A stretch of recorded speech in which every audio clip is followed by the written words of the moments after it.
안녕하세요. 토마토 인터뷰 소통입니다. 없는 게 없는 곳, 바로 이 작지만 큰 세상, 디지털 세상인데요. 우리는 여기에서 모든 걸 검색하고 정보를 얻기도 하지만 나의 모든 것을 기록하기도 합니다. 코로나19로 인해서 비대면 소통이 더욱더 대중화되면서 나의 기록의 범위도 더 커지고 있습니다. 기술의 발전에는 이면이 있죠. 역시 부작용도 간과할 수가 없을 텐데요. 나의 이런 모든 기록들은 때때로 꼬리표로 좀 작용하기도 합니다. 디지털 세상의 대중화 속에서 오늘은 주목받고 있는 직업, 디지털 장의사를 만나보고 자세한 이야기를 좀 들어보도록 하겠습니다. 디지털 장의사 1호 산타크루즈 컴퍼니의 김호진 대표 모셨습니다. 대표님 안녕하세요. 네, 반갑습니다. 네. 반갑습니다. 네. 요즘 많이 바쁘시죠? 네, 좀 바쁜 편입니다. 네. 요즘 사건 사고도 많고 해서 네, 네. 굉장히 여기저기서 또 모시고 계시다는 이야기를 들었습니다. 네, 네. 자, 그러면 일단 이 디지털 장의사, 요즘 엠번방 사건으로 인해서 많이 네. 주목을 받았던 직군이라고 들었는데요. 네. 무엇을 하는 직업일까요? 그 온라인에 남아 있는 기록들을 그 개인들이 불편해하는 상황이 발생됐을 때 그런 기록들을 삭제해 주는 비즈니스가 디지털 장의사라고 합니다. 디지털 세상은 20년 전에 태어났고 네. 이제 이게 대두가 된 거는 이제 한 20년 뒤에 최근에 한 4, 5년 정도 전부터 이제 대두가 되기 시작한 거죠. 여지껏 온라인에 내가 뭘 기록을 써놨을 때 뭔가 온라인에 여러 가지 이제 자기 사진이라든가 개인정보를 올렸을 때 이런 것들은 당연히 거기서 있는 것이라고 생각을 했을 텐데 이제는 시간이 지나고 환경이 변하면서 이런 기록들이 이제 내가 불편해하면 삭제 대상이 되는구나라고 이제 인식하기 시작하면서 이 직업이 이제 대두되기 시작한 거예요. 그렇군요. 산타크루즈 컴퍼니는 그 안에서 그러면 고인들의 온라인 흔적, 네. 살아생존에 있는 일반인들의 온라인 흔적 모든 걸 다 다루시나요?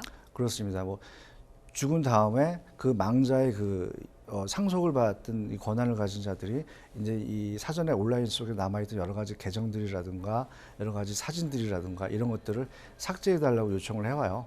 이제 우리가 보통 보면은 주변 사람이 이제 얼마 전에 장례식을 치른 사람이 카카오톡에 그대로 살아 있잖아요. 인스타그램이나 네. 그래서 이런 것들을 개인들이 거기서 이제 삭제를 하기가 굉장히 껄끄러운 부분들이 있거든요. 그래서 이런 부분들을 이제 이 망자의 그 유가족들이 그거를 저희한테 의뢰를 하시는 부분들이 있고 네. 그리고 이제 망자가 되기 전에 자기의 어떤 온라인 기록들은 자기가 죽고 나면은 그런 것들을 삭제할 수 있는 삭제할 수 있는 게 안 되니까 네. 죽기 전에 이제 자기가 이제 살아 있을 때 이제 미리 의뢰를 해서 네. 이 자기가 만약에 10년 뒤가 됐건 20년 뒤가 됐건 자기 기록이 남아 있는 것들을 이 후대 자기 어떤 가족들이 이런 거를 봤을 때 불편할 수가 있다. 그래서 그런 것들을 미리 계약을 해서 삭제를 미리 요청을 해놓으면 저희가 그 사람이 돌아가셨을 때 저희가 그 기록을 계정들을 받아서 저희가 삭제를 해드리는 거죠. 온라인상의 흔적을 지우는 모든 일들을 포괄해서 하고 계신 거잖아요. 네. 이때 꼭 부딪히는 이슈 자체가 잊혀질 권리다. 네네네. 이 이슈가 꼭 거론이 되더라고요. 네네네. 이게 무슨 내용인가요? 제가 간단하게 요약을 해드리자면 네. 우리에게는 잊혀질 권리가 있습니다. 누구나 자신의 과거 기록 때문에 현실에서 괴롭힘을 당하면 안 된다. 명확하죠. 네. 이게 딱 잊혀질 권리라고 보시면 돼요. 사실 이전에 디지털 세상이 초반에 나왔을 때만 해도 이 잊혀질 권리에 대해서 운운하는 곳이 많이 없었다고 해요. 네. 이 권리 자체가 유럽에서 건너온 이야기라면서요.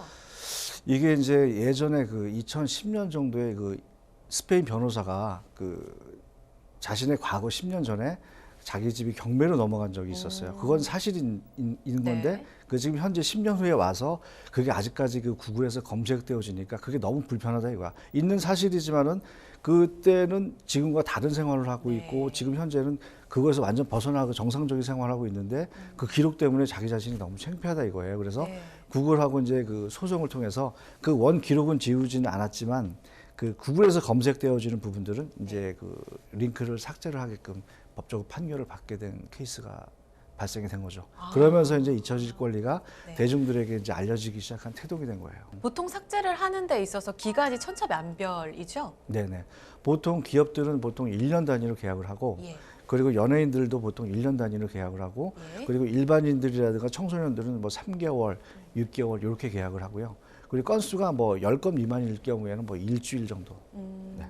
그렇군요.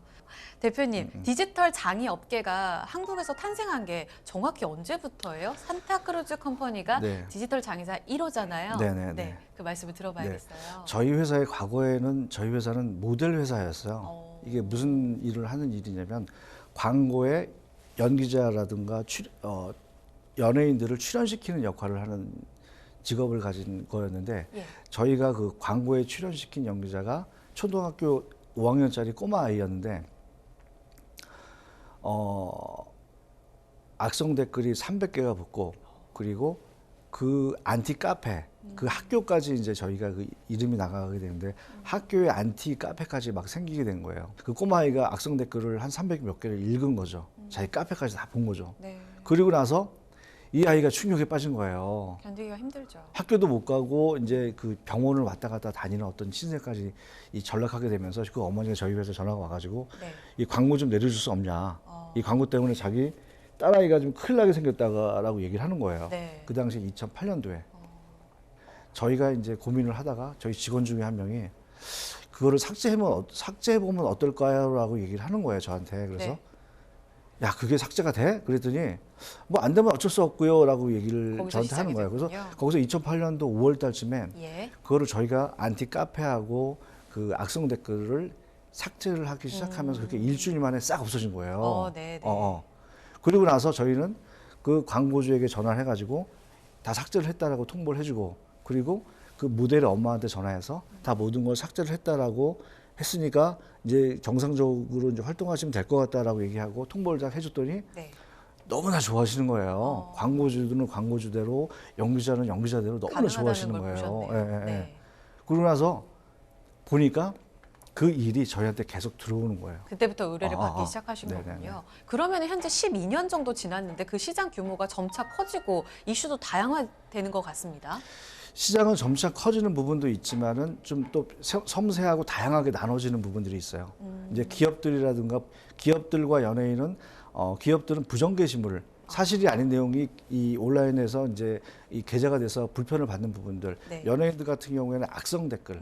이 악성 댓글이 많이 달린 연예인 같은 경우에는 네. 드라마를 출연해서 하게 되면은 그 드라마의 시청률과도 연관이 되거든요. 예. 그래서 그것 때문에 이제 연예인들은 악성 댓글들을 이제 관리하시는 부분들이 있고 네. 그리고 청소년들은 이제 그 뭐 왕따 기록이라든가 뭐 몸캠을 당했다든가 뭐 톡스폰이라는 걸 통해서 그 성적인 어떤 이런 것들을 성인들이 착취하는 케이스들이 많이 있어요. 그래서 그런 부분들을 의뢰하는 부분들이 있고 이제 이 최근에 뭐 엠번방 사건 같은 경우에 그렇죠. 이제 피해자와 가해자가 이제 동시에 이제 의뢰를 해오는 케이스들. 디지털 성범죄를 근본적인 대책이 아니지만 그 과정, 유포되는 과정을 네. 흔적 속에서 없앤다는 게 어느 정도는 범죄를 막는 데 효과가 있나요? 현실에서 없는 부분 삭제를 했을 경우에는 이제 그 추가적인 피해를 막을 수는 있죠. 굉장히 이건 중요한 요소고 그 사람의 미래가 담긴 문제인 거예요. 근데 그 전에 이게 유포되는 과정이 여러 가지 과정이 있어요. 네. 어떤 과정이냐면은 보복성, 그리고 분실, 그리고 AS 센터에 맡겼다가 이제 그게 유포되는 케이스. 네. 뭐 여러 가지 한 4가지 케이스가 있는데 네. 이게 여러 가지 다양한 케이스들이 있기 때문에 자기가 뭐 스마트폰에 이걸 찍어놔서 내가 이건 보겠다, 나 혼자만 보겠다라고 내 손에 있으니까 이거는 전혀 이게 외부로 유출되지 않을 것이다라고 늘 자신하는 사람들이 굉장히 많은데 그러니까 그런 걸 애초에 누가 찍는다고 얘기를 했을 때는 그러한 것들을 이유를 대서 네. 막아야 되는 거예요.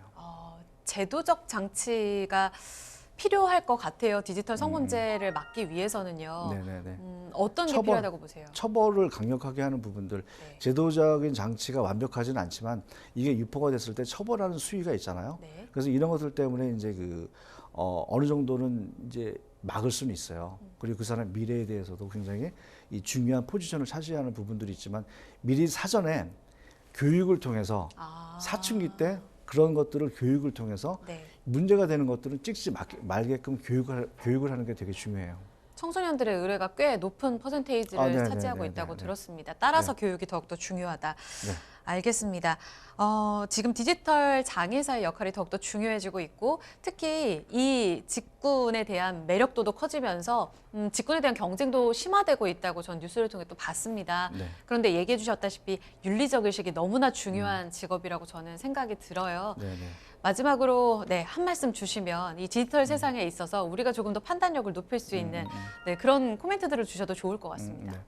이제 그 여러 가지 이제 부정 게시물이라든가 여러 가지 나를 욕하는 부분들이라든가 기업들 같은 경우에는 여러 가지 이제 그 사실이 아닌 내용들이 온라인상에 게재가 되었을 때 그런 것들을 놔두고 방치하면 절대 안 된다는 거. 그런 것들은 즉각 반응을 해서 그게 사실이 아니었을 때는 이 삭제 요청을 해야 된다는 게 되게 중요한 문제예요. 이 대중들은 SNS를 통해서 뭔가 공지가 올라오거나 뭔가 이제 무슨 어떤 내용이 대중들이 혹할 만한 내용이 올라왔을 때는 그거를 순식간에 그걸 전파를 시켜요. 근데 기업들 같은 경우에는 그거를 놔두고 방치하는 편이거든요. 네. 그냥 놔두고 그냥 뭐 유튜브에 올라가도 그냥 뭐 놔두면 뭐 조용해지겠지라고 생각하고 놔두고 방치하는 부분이 좀 꽤 있는데 그렇게 대처하시면 요즘 기업 못해요. 그런 것들을 즉각 대처를 하지 않으면 자기 주가에도 자기 회사의 주가에도 굉장히 결정적인 반응을 하기 때문에 네. 이 즉각 대처를 하셔야 된다는 거. 일반인이든 기업인이든 그 네네네. 측면에서 한 번 더 심사숙고하는 네, 디지털 세상에 대한 판단력이 더 중요할 것 같습니다. 심사숙고도 중요하지만 즉각 반응을 해서 삭제를 해야 된다는 게 너무 중요한 거예요. 그 핵심 사실이 포인트는 아니었을 경우엔. 네, 알겠습니다. 앞으로 산타크루즈 컴퍼니 저희 또 주식시장에서 뵐 날을 기대해 보면서 응원 네. 많이 하겠습니다. 감사합니다. 오늘 말씀 고맙습니다. 네, 고인의 흔적 지우기에서 시작해서 이제 일반인들의 잊혀질 권리가 더욱더 중요해지는 세상입니다. 디지털 세상 안에서 여러분들은 한 번쯤 잊혀질 권리에 대해서 중요하게 생각을 해보셨나요? 즉각적인 판단과 함께 대처까지 더욱더 중요해지는 가운데 디지털 장의사 오늘 소통에서 만나봤습니다.